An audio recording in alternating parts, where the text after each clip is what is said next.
somebody else. So We're back. we're back. I don't know what day it is, but we're back. How'd you go this week? Oh, here. Yeah, what is it? Monday, the 2nd of December. So the last weekend of November has just gone. I had a wedding on Friday, a friend miss on Saturday, which was good fun. And yesterday, I mowed the lawns. Oh, sounds like a fantastic week for you. Wow, I got fucking bad as hay fever. This time of the year and hay fever absolutely kicks my ass. And we ran out of Telfast, and I had hay fever just before the episode. So fingers crossed it doesn't spike back up again. Hey, I get really, really, really bad hay fever as well, and so does my whole family. I went down to Vic the other day, and Dad goes, "Use this." It's like this spray you get from the chemist, this Mm, steroid spray. One pump in the nostril, yeah. hay fever's gone for the whole day. It was crazy. I get the worst hay fever in the world, and it was just like one pump. I don't know what it's called though, Oh, but fuck. Well, you have to get onto your old man and find out because I might need it. yeah, look into it. But What me, about? I did absolutely. Oh, my phone vibrated. I. What did I do this week? I just had one engagement shoot, an engagement party type of thing. Pretty fun, pretty chill with Tori. So that was really cool, and then yeah, lots and lots of editing. Weekend work. Yeah, yeah. But no, actually, no, I did. I played golf on the weekend. I played golf over the week as well, and I get this. I had the best round I've ever played. Yeah. I lost 13 balls in the water. Is that why you got that fresh pack of soft feels on the desk It's there? exactly why they're there. It was Oh, literally. I'd played at the course, and like there was so many island greens and so many just like water hazards. And I one hole I hit it in the drink, and then I go to the drop zone just next to the water. And as I go there, I see three balls just like sitting in the water. You fucking beauty. Grab three of them out. I'll hit these over the water. Hit one, plump in the water. Like, fuck, all right, here we go. Don't let it get to me. Hit another one, plump into the water again. I go, no. fuck, all right, here we go again. Plump into the water. I go, fuck. To the point where the bloke I was playing with goes, yeah, just take a drop on the other side. Oh, isn't it weird just how the water just fucks with your head? Like when I was playing up in Port Douglas with a mate of mine a couple of weeks ago, we played at the Sheridan Mirage, which is like a really, really nice course. Like runs Mm, along the beach at some points, and it's like tropical and all this stuff. It's beautiful. But we get to one spot where there's a water hazard, and you so the green is to the right hand side of like kind of where the water hazard is. Like you can hit over the water hazard towards the fairway. It's a par three, so it was only short. But there is literally like 4 acres worth of space slightly to the left hand side, yeah. and where when we signed up, so it was like $150 per person. It was like cart, a couple of balls, cart hire, sorry, club hire as well. Yeah. So we got 3 balls each, so we had six, and I was like, oh, I'll just buy a small sleeve just in case. Anyway, keep that sleeve in the bag. We get to this hole. It's like the 14th hole, 15th hole. I'm in the drink. My mate's in the drink. We check the bag, and we got one ball left between the Oh, two of us for the last 4 holes. So we had to oh, aim, and it was my turn to hit. So I just aimed as far right as I could just to go nowhere near the water. I think we ended up chipping on and going bogey for that. So it was actually turned out all right. But as soon as the water comes into play, you're just like, you just don't know. You forget how to hit a golf club, and not that I can hit it at the best of times, but yeah. it's just something about it. I know. And isn't it crazy that like when you have one ball left, because I was in the situation, I had one ball left on the weekend, Mm. with like three holes left or something, and how much you pay attention to where that ball is going. Like that Mm. is your life. You are watching that thing like a hawk. One bounce, two bounce, three trees from the right, 1 meter, it's in that bush, and then you don't take your eyes off it. Well, when you come down to Melbourne for our first in person one in a couple of weeks' time, we'll go and play. We'll schedule out some time, and because I'm across the road from a golf course, we'll go over and play, and then we'll document how it goes, and Yeah, yeah. we'll see Okay. who can lose the most balls. Mate, I'll have to buy another box of soft feels. Bloody hell. All right, that's enough golf chat. Should we Uh, jump in? let's jump into it. Ah, sweet.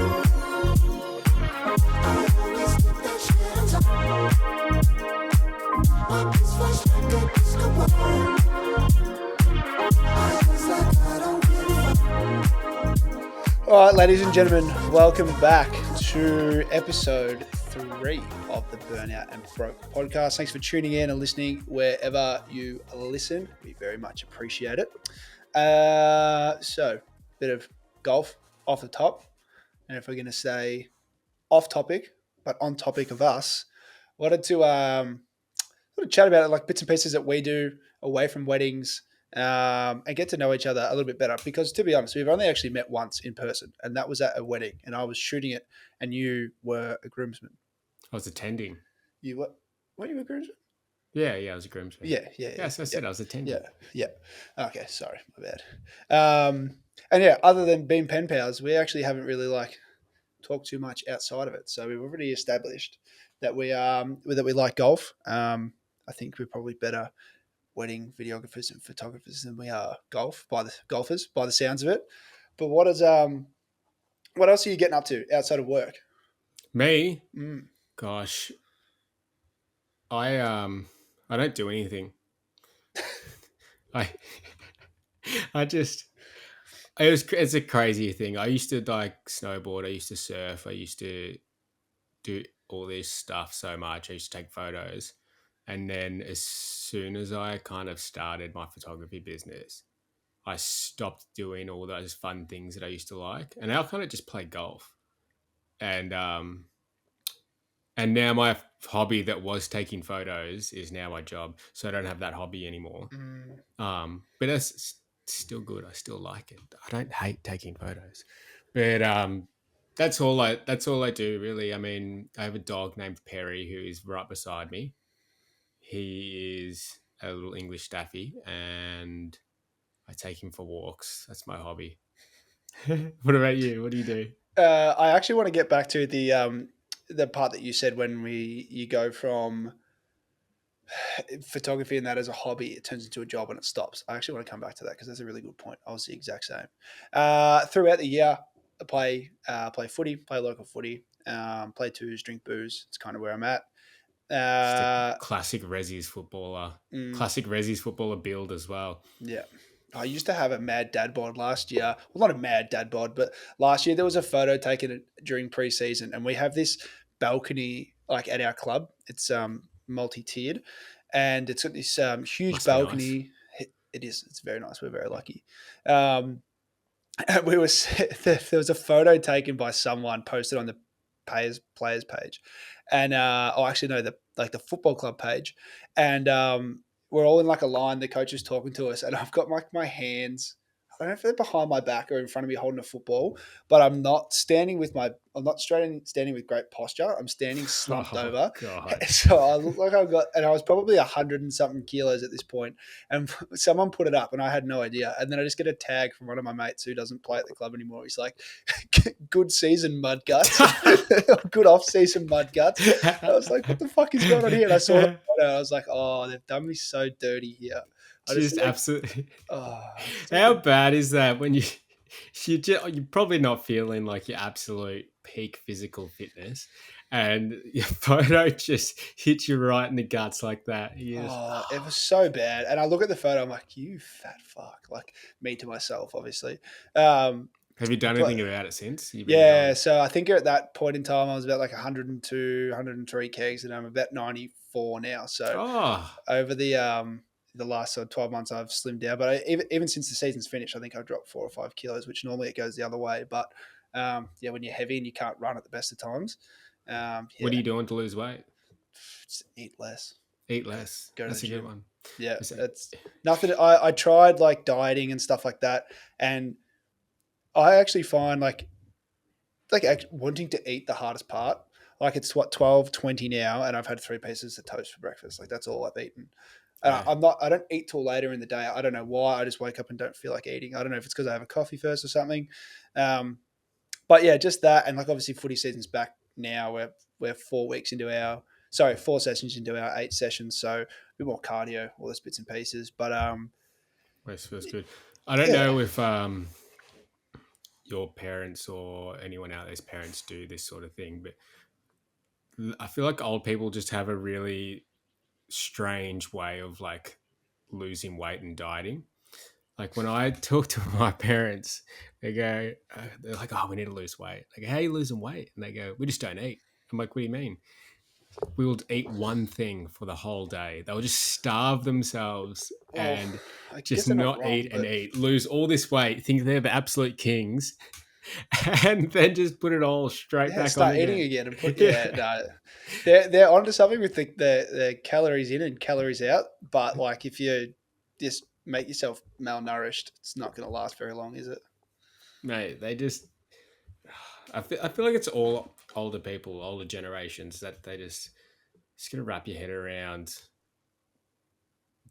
dieting and not changing diet, but changing habits. Mm. I feel as though that it's even just taking off like losing the mud guts. Like business wise, having a set like as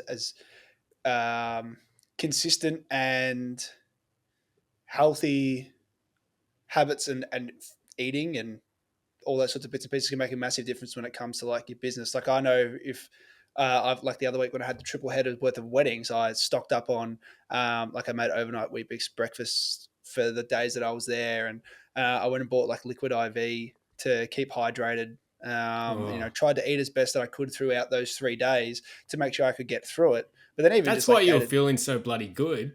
yeah, I was hydrated as fuck, bro. Jesus Caffeinated to Christ. the moon. Um, but even just like in business, like trying to get enough sleep and trying to do this and that, because you when you wear all the hats, it takes a bit of a toll.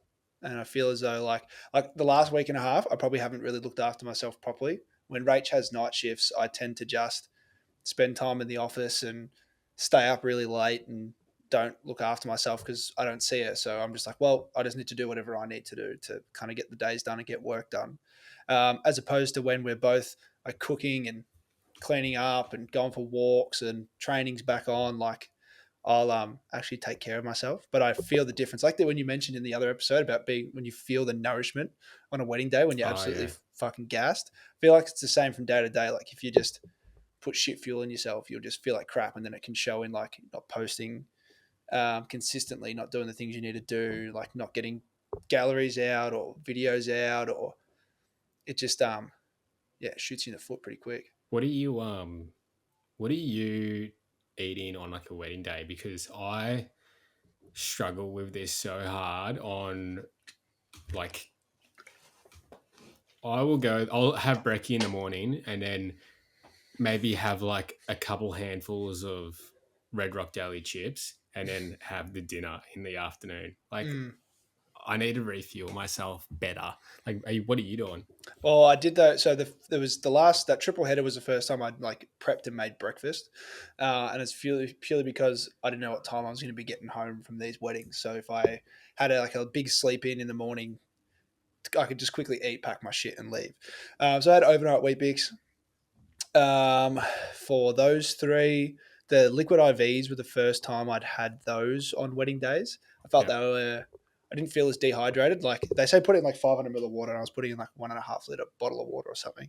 So having those, and then I'd pack like a muesli bar or like a little protein bar. But on the first one of those triple headers, Rachel actually dropped us off food because we are around the corner from home, and she bought us like Oh, lollies and I needed it was hot as shit, so she bought us like some Coke Zeros and some boxes of shapes, and I just kind of made the shapes last the 3 days. yeah. Um, You were just in the corner of the yeah, wedding, like full golem, just. I was sleeping in the corner, man. It was like pre-ceremony, and she dropped this bag off, and me and my mate Sean are just munging into a packet of shapes. Just the whole, just ceremony, mid ceremony. I could have if I could have I would have, but no that first wedding was actually really good. The venue were really good with making sure that we were eating, so that definitely helps. But on those days like when you can't, I don't know, it's just lollies, man, lollies in the bag. That's it's pretty well as in depth as it goes. I want to. I want to have more. I just need to eat more. I just forget. Like I'm just too busy fucking yapping all the time. Mm. And I Yeah, don't you need. get into like the flow of it all, and the last thing you forget, the last thing you think about doing is eating, and then by the time it rolls around, you're like, oh fuck, I Yeah. need something now. I've been thinking about packing just heaps of, like the gels, like cyclists use. Oh, yep. Like if you can just slurp down one of those with some caffeine in it. Ooh. That's a good idea. Actually, I don't mind that at all. Imagine just wearing like the A running camel vest. the running vest the whole day. I had Got all someone your say that to gels me and the stuff in other day. there, camel pack. Oh, I think it was the third wedding of that weekend. Um, I actually asked the groom on the way there. I was like, "Hey man, do you have any coffee in your Airbnb?" And they had sachets, so I had a sachet. I was like, oh, "I just need to be caffeinated." He's like, "Oh, you need like one of those things. It's like a Camelback full Yeah. of coffee." And I was like, "Have you seen the ones where they like go around your Yeah, belly? yeah, So yeah. the more you people use it to like sneak alcohol into venues or something, so you look bigger, The but it's just bladder. all water. And then as you drink the alcohol and obviously your bladder fills up, it just like compensates and it looks the same. We need Should to do it. That's actually such a great idea.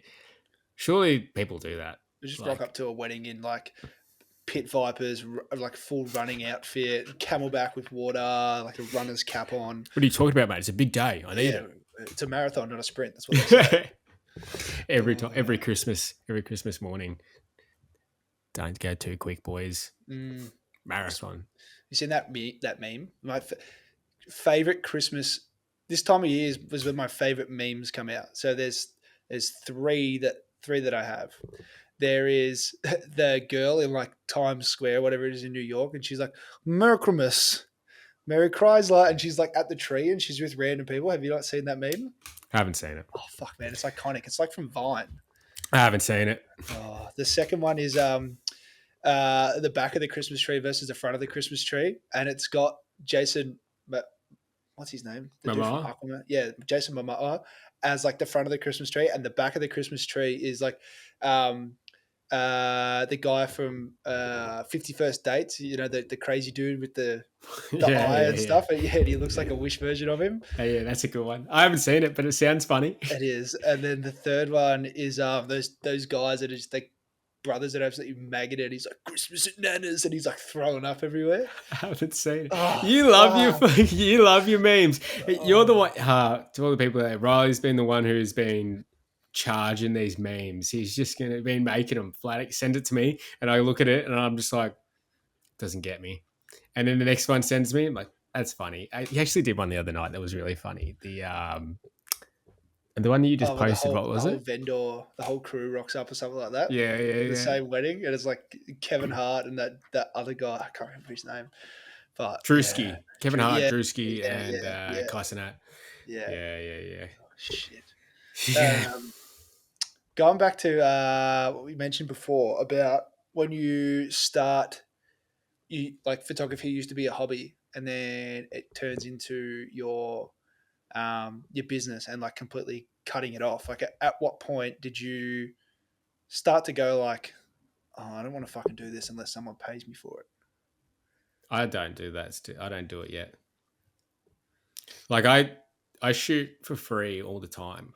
Oh, sorry, I meant like take the business part of it out. Like you just want to go and take your camera, like if you go away for a couple of days, or you want to actively go and do like some sort of landscape shoot, or Oh, like yeah, yeah, yeah, the hobbyist part of it, not the yeah. business part of it. I I it's not that I don't want to go shoot. It's just because I'm so exhausted. Mm. And like, say you've been shooting a wedding all weekend, you've just been smacking that shutter, just getting heaps of shutter reps in. Um, you go. Now comes like Tuesday or like something, and you're gonna go for, I don't know, you go for a walk. I'm not taking my camera just because like I just don't want to press the shutter anymore. But it's not to say that I don't like taking photos. Like if I didn't shoot a wedding that weekend, I probably would take my camera on that walk, you know. But I don't ever like go. I'm not going to bring my camera or shoot because I'm not getting paid. Because I feel like I shoot for free all the time for heaps of people and Mm. like heaps of things. Like if there's something cool, I'll go take photos of it. And if someone's going to pay me money or not, but yeah, sometimes it's not your hobby anymore because you just so a little bit, as the title of our podcast, burnt out. Yeah, it's weird. Like my goal for this year, my goal for this year was to shoot more. So I wanted to go out and kind of like rediscover that love for photography after essentially canning it on the wedding side. Like the way it started out was, I bought a camera. Went on a holiday, like fucking however many years ago it was. Took my GoPro, took a couple of shots, and I was like, oh, this is kind of fun. Bought a camera to make some extra coin doing like 21st and 18th and engagement parties. Found out real quick that that was shitty. Hated that. Oi, take my picture. Take my Yeah, picture, yeah, please. fuck off, bro. Don't care. And then uh, went into like cars and stuff like that, and then like thought I would try weddings, and then everything that obviously I'm here now. But um, I don't know. There was like a crossover between. I think social media killed it for me in terms of for the wedding side of things, always looking at other people's work and thinking like their work's so much better, and you get in that vicious cycle where you use social media as like a platform to compare your work to somebody else's, not just enjoy your own work and go like, oh, couples have booked me for me, so That's they so obviously like tough. my work, all that sort of stuff.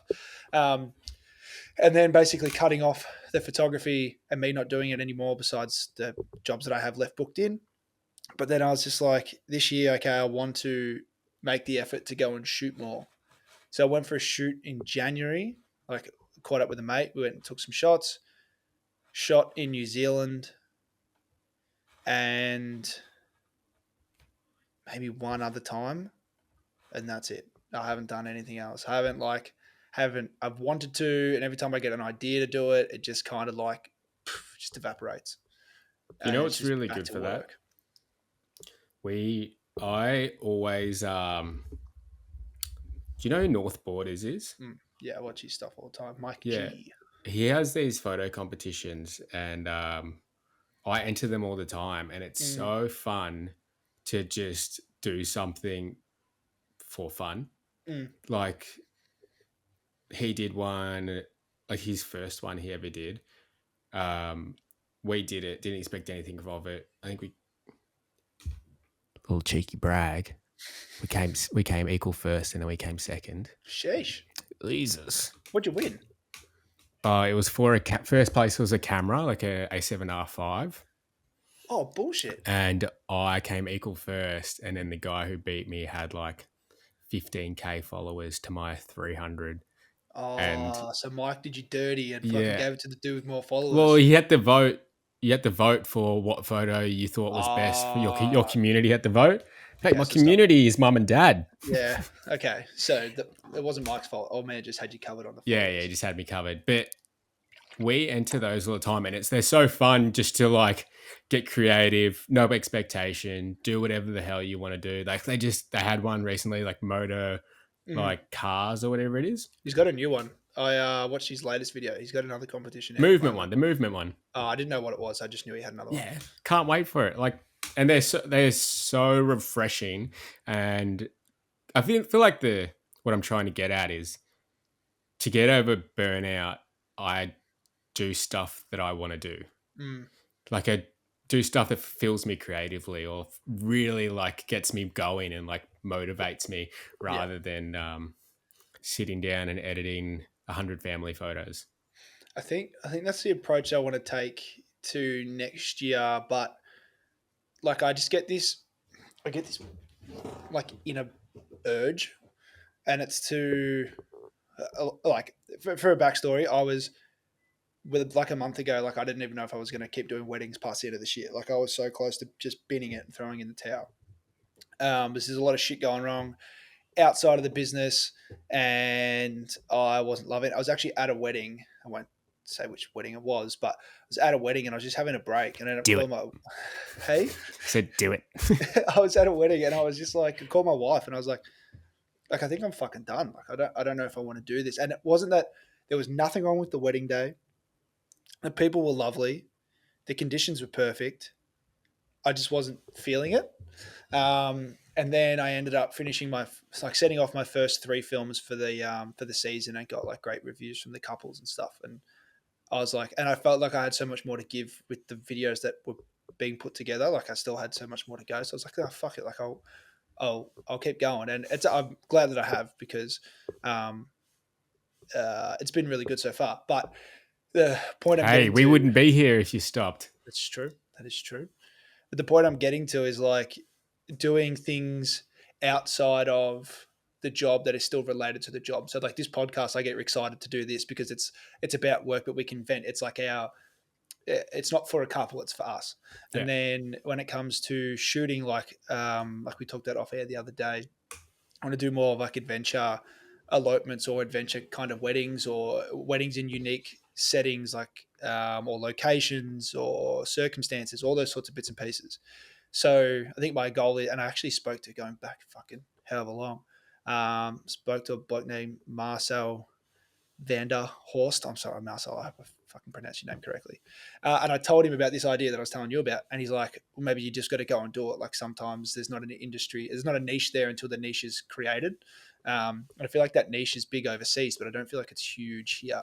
It's So non-existent in Australia. yeah, so I'm like, well, bugger it. Next year, if I want to feel something creative, like I might organise a style shoot, like a fucking fly up to you on the sunny coast and use a beach, and we can set something up and have some fun and use it that way, as opposed to like going out and taking photos or video of just like a weekend away and then like posting it on and just having it there to post on socials, and then you don't get any like social gratification. Then you go, oh, it's just fucking pointless, and you throw the towel in, and the Yeah. cycle starts again. So Yeah. Yeah. um, yeah, I think I'm Yeah. going to give that a shot next year. I Let's see what think it's a happens. great idea, and that's how I approach so many things as well. Just start doing it for free with no expectation and just Mm, do it. Tell people about what you want to do all the time, and just make it really easy for people to know what you want to do, mm. and Well, then it will come to you. isn't it crazy? Like one thing I wanted to speak to you about is obviously you've started, and I don't know if you put it out there, but obviously I know because we've spoken about it. You've started your with a marketing agency Yeah. after a little blunder, but it's up to you if you want to share it or not. We can talk Um, about it in a sec. but like just before we get to the marketing side of it, like you just put on your it's like putting shit out to the world. Like you put the like you're going to do Europe. When is it? 26? Or is it late next 25 year? 25. So you're going to and go to Europe 26. and 26. You just put the little post on your Instagram to say that you do it, and then you started doing those reels where it's like I'm not sure how to, I don't know how to style my wedding, and then you do like give the example for it, and you've said that that's worked wonders in terms of just getting some inquiry, and then you literally messaged me this morning, and you're like, dude, I got an inquiry for Italy. Like that's fucking awesome. Yeah. Fucking crazy. I think and it's come so much back to what I was talking about. If I didn't tell people, and I don't tell you, and I don't tell like everyone around me, I don't put it on Instagram, I don't put it out there, then how the hell is anyone meant to read my mind and know Mm, Michael wants to do a season in Europe? Like when I first do it, I was just like, I will shoot your wedding for free if it's overseas. And then heaps of people inquired all around Europe. So I was like, well, shit, let's just do a Europe season. And because of that, people come over to me and go, hey, we will pay you to go over there. Like, they don't, like, people don't know what works for free, what works paid. Like, it doesn't matter. And mm, it's just all one big thing. So don't ever feel like doing stuff for free or like is like taken away from your worth, because at the end of the day, it's, if anything, it's making you more worth, having given you more and more and more, like, I don't know, just more stuff around you, I guess is yeah. what I'm trying to say. I don't know I, the proper I, words. and um, it's a good thing to do, because even like you would know, and probably most people listening, who Jai Long is, and he's one of the biggest, if not the biggest, sort of like wedding coach, business coach, I would say, at least in Australia. I'm not sure about others overseas, but he's pretty well up there. And it's just funny how he says like he he's an entrepreneur. He's got multiple $1 million businesses. He does all this thing, but he still gives like time for free to people. Yeah. And it's kind of cool because he gave a friend of mine, Taylor Jane, who's a photographer. She's in Byron, I think. Yeah. Oh no, Gold Coast. So, and she messaged him and just asked, like, have you got any advice? Blah blah blah. She was in the business map, and he ended up getting her on and doing like a free mentoring session with her, and basically recorded it and used it for content. Um, and like now she's killing it. She still does shoots for free. She just posts everything, puts everything out there, and all that sort of stuff. And it just goes to show, like, when I sit in my fucking office and go, oh, I can't do this and I can't do that, and you message me, you got an inquiry for Italy, and I got one for Gippsland. Like, I fucking laughed my ass off at that. but it's like you're just putting stuff out there, and someone somewhere will care, and you don't need 400 people to do it. You just need one. Yeah, you need Um, literally one person to trust you in the mm, whole world, and you can kill it. Like I saw this, there is this Instagram account out there with this guy, and he has like 50,000 followers, might even be nearly 100,000 followers now. He has been marketing one wedding video. His whole account is just around one wedding video he's done, and he nailed it. He killed it, obviously, yeah. but that's what his whole account is, and he's got like over 100,000 followers, or 50,000 followers, and is just absolutely murdering it just because of one wedding. Do you find that you feel as though that you can't post too much from one wedding, otherwise people will just go, "Oh, is this all they've done?" All Is the that a feeling time, you ever get? every day. I'm like, I can't post that. I spoke about this 3 weeks ago, but it doesn't matter. Mm. Like, It's do you crazy, agree? isn't it? Yeah, yeah. I do it all the time. There's a wedding that I did at Mewburn Park, which is a venue down here. Um, like it's probably an hour and 40 minutes further into Gippsland than I am, and it was my first time finally getting to shoot video at this venue, and I love this venue. Like, it's clear marquee, beautiful grounds, um, old buildings, like old brick buildings, and all this stuff. Anyway, um, a wedding that was really close to me, and like just it all just fell into place. And I think I've made 2 or 3 reels and from it, and I was going to post the full film because the bride, she got back to me this morning with just like saying that they watched it and showed family, and a really good response. But I was like, oh, I've shared 3. If I post the video, like, can I use it anymore? Like, we just, because me, I hear that and go, I would post that video 100 times. Mm, But then if I think, would I post it if it was my own video? I think, like, no, I wouldn't. But me looking at your business, I go, it doesn't matter. But me looking at my business, I go, it matters. mm. I don't know why I feel like that though. Yeah, I think it's just like I think most people do it. You're a lot happier to give praise to somebody else, and like pump them up. Like when you sent me the message this morning about Italy, I was like, yeah, that's fucking awesome. But then you might just go, oh, but like in your head, you might be thinking like, oh, but am I good enough? Like, can I do this trip? Can I do this wedding? And it's the Yeah. same across with like your own work and the content that you put out and all these bits and pieces. You go like, oh, is someone going to care that I've like posted the same thing 3 times? And it's like, fucking probably not. Like, they, Yeah. they might see it. And if you do the same for 3 weddings and you make 3 reels and you've got 9 bits of content, you can post 1, 2, 3, 1, 2, 3, 1, 2, 3 if you really want, space them out. But at the end of the day, like, the couple's probably not going to scroll through and go, oh, they've posted 4 reels from this day. Like, oh, fuck, like they've got no other work. Oh, I'm just going to piss off. They're probably going to Yeah. go, oh, this wedding is beautiful. Like, this is some cool stuff. And they still might not do anything with it, but they're not going to go like, oh, this is fucking bullshit. And even if that's what they think, they're not going to DM you and go, can't believe you posted this reel 4 times. Haven't you got any other fucking work? Yeah.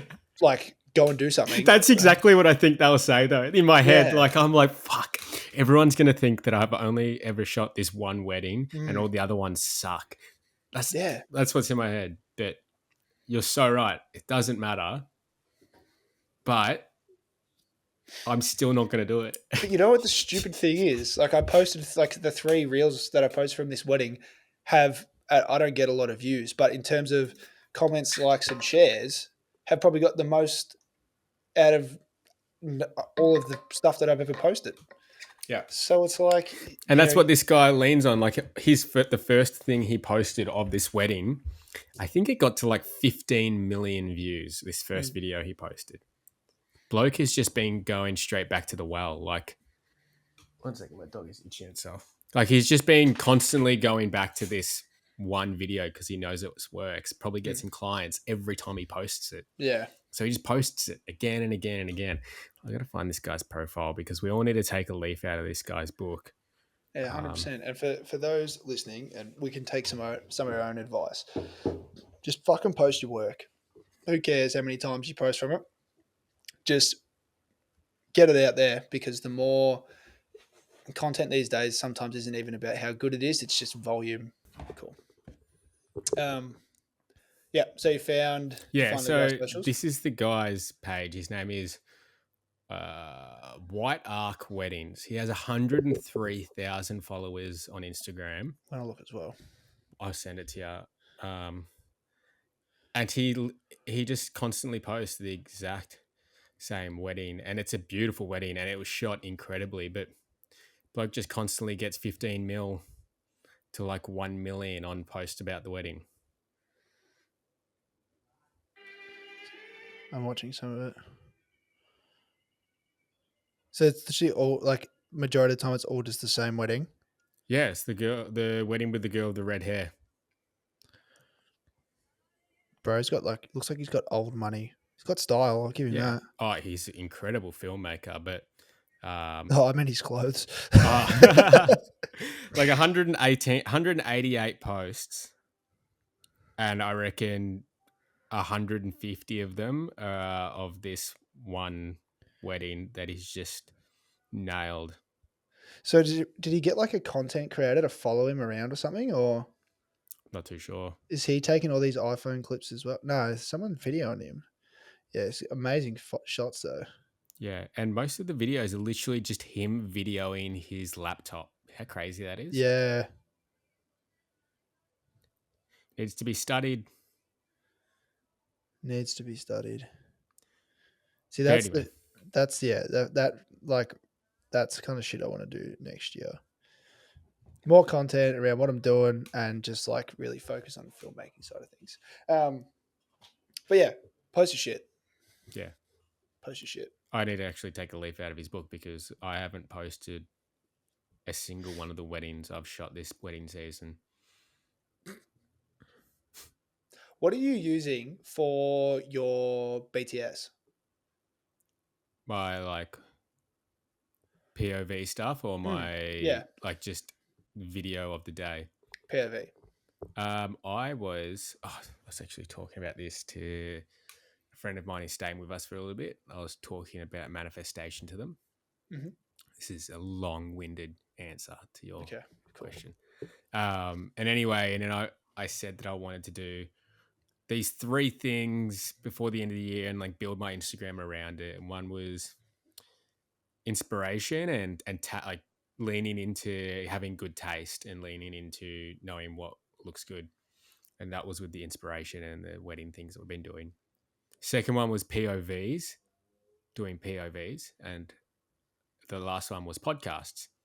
I didn't do the taste thing, but we did that, so that's fine. POVs, I didn't know how to film it. I was like, how the hell am I going to film any of this shit? Anyway, guy who I work with comes up to me and goes, hey, I'm going on holiday for like a month. Do you want to use my Insta360 for all your weddings? And I was like, I've just been telling myself that I'm going to do this for so long now, and you've just come to me a week before the wedding season. I'm like, thank you so much. So to answer that, Insta360s. And then you came to me with the podcast. Shit. And it just happened as well. So manifestation works. Fuck you to anyone who says it doesn't. I do it every day. And look at me. I used to have straight hair and I wished for curly hair. So, But yeah, I use the Insta360. Is that like and it's just like a little magnet to your thing, or is it in like do you have to wear like a harness, or? No, Insta360 goes on top of my camera. I don't have it with me anymore because he took it back. But it sits on top of my camera. It's the best, right?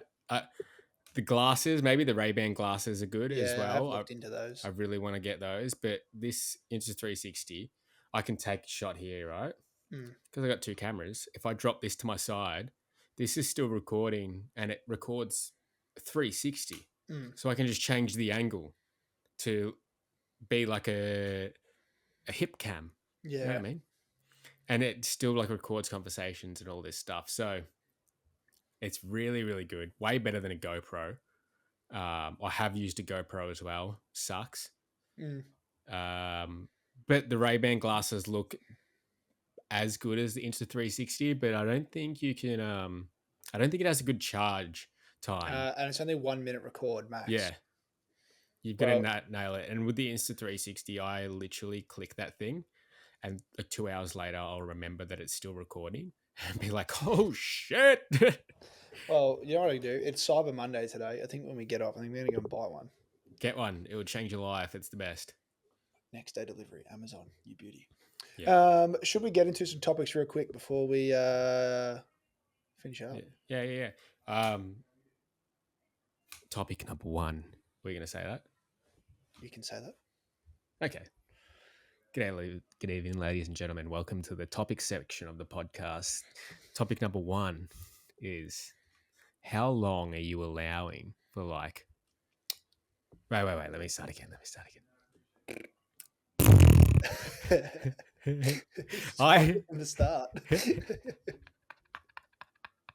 I just fucked it. All right. I I do timelines for couples. Do you? Mhm, mhm. Yep. Um, wouldn't say I'm amazing at it. Need to get really a lot better. So this is me getting better, and everyone else can watch.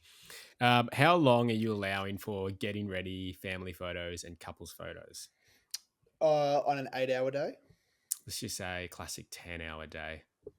Oh, well, mine are normally eight. I don't do Okay, 10. 8 hours because I changed my price structures recently, so hopefully I get more 8 hours. So go. Okay. Okay. So I am allowing half an hour to 45 minutes for groom prep. This depends on distance between bride and groom, distance to venue. If, say, it's the opposite way around for some reason, I normally do the groom first, then the bride, then to the ceremony, and then on from there. So I'm allowing normally anything pre ceremony is about 2.5 hours. So that's groom prep, bride prep, travel between, and travel to venue. Um, and yeah, so half an hour to 45 minutes for the boys, an hour minimum for the girls, no shorter. And then from there, ceremonies, I just go for as long as ceremonies do. They're all different. After the ceremony, I'm allowing normally 10 to 15 minutes for the couple to get guests to congratulate them. Move on. Get to the good stuff. Get to the family photos.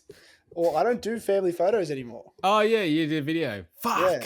So when it's family photos, I get them to, when I was doing it, I get them to organize a photo wrangler, is what we called it.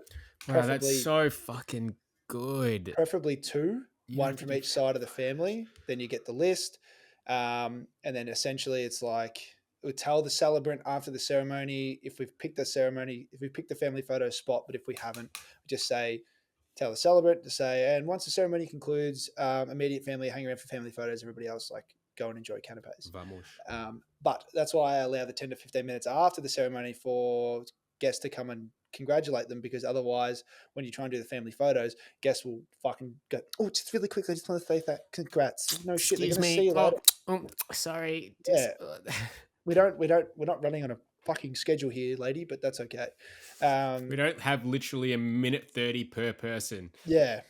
So get that out of the way. Plus, it allows for good shots as well. Yeah. And then I try to get, when I was doing it, I try to get family photos over and done with in a maximum of like 20 minutes. Yeah. Depending on how large the list is. Yeah. This is what I tell them. I do the same. I do like groom prep. I leave 40 minutes. Mm-hmm. Bride is an hour. And if I can get more in there, I will. Mm-hmm. As much time as I can. And then family photos, I allow and I tell them about a minute 30 per like person per Right. Sounds about arrangement. right. Yeah, it's like enough time for me to scream out your name or the person to scream out your name, and everyone gets in there, then everyone gets out. But we do it pretty like army drills, like in, out, in, out, in, Mm. out. Everybody look at me. Yeah. Yeah. And then once they're done, couples photos, I need at least a minimum of like 30 minutes. Sounds about right. I've taken a different approach lately. Depending on who I'm working with. But if it's really, really sunny, like the wedding I had on Friday, it was really bright, like really, really, it was like 33 degrees and just direct sun. Mhm. And it was hot as shit. UV was through the roof. So the ceremony finished at like, I want to say 4:30. And by the time we had, High noon. yeah, and by the time family photos were done, like we were sorry, family photos were supposed to start at 4:45 and we were done by 4:45. So we were like well ahead of schedule. Yeah. So we let them go off for a little bit, and then because they wanted to, like it was been hot, just touch up and get in the AC. But it was then supposed to be like portraits and this and that, and enter at like 5:45 or something. We ended up pushing their photos all the way back till 7. So when we came back later, the groom had said like, "Oh, how much nicer the conditions were," and it was all done on purpose because we could move the timeline around. We had the option to, and we weren't stuck to being like we needed a minimum amount of time, like to say for portraits. Yeah. Uh, but if I can't change the timeline around, or there's no option to tweak things, um, what I will do is, if it's say it's really really hot, we'll go out for portraits. We'll do a quick bridal party and just the basics of the couple. And then if there's a sunset allocation, regardless of like whether we get a sunset, but we have that time allocated for photos, even if it's overcast, then we'll go out again and we'll take all the rest of the shots. That's when we'll get creative and we'll get fun and do whatever. So we use the first portrait session as get the essentials, and then we use the next one as the space to get all the creative stuff. Because otherwise, like if you bank it all on that first one and say it's really, really harsh lighting, and for me, I don't really like extremely harsh light, even in video, and I've got the ND, like the colors sometimes can just be a bit funky. But later on, you just get the basics, get what you need, and then you have the fun later when the conditions are better. And you'll find that by then the bride and groom are a lot more relaxed. They've had something to eat, they've had something to drink. People have said hello to them. Their stress levels are lower because formality wise, it's almost done. Speeches might even be done. So literally, they're just going to come back and do a first dance. And I find that, just going to the conditions and to the couple is better than just like locking in, like, this is when we have to do something. Um, and you find 9 times out of 10, the couple and the venue are happy to make whatever work best for them. So everybody gets what they need. At the end I of like that. it doesn't really fuck a venue for meals, getting their meals out, because that's the only thing they can't really change. Everything else they don't really care. Yeah, I like that. I might start taking a leaf out of your book because I will go out there and it's high noon and I'll just like start. Like I kind of like the challenge of all different lighting scenarios, Mm. and I really do like direct sun. But It's all personal opinion at the end of the day as well. Like, you might just love direct light, harsh shadows. That might be your style. Um, but for me, no, I do. yeah. Because when it gets to the really nice light of the evening, I always go,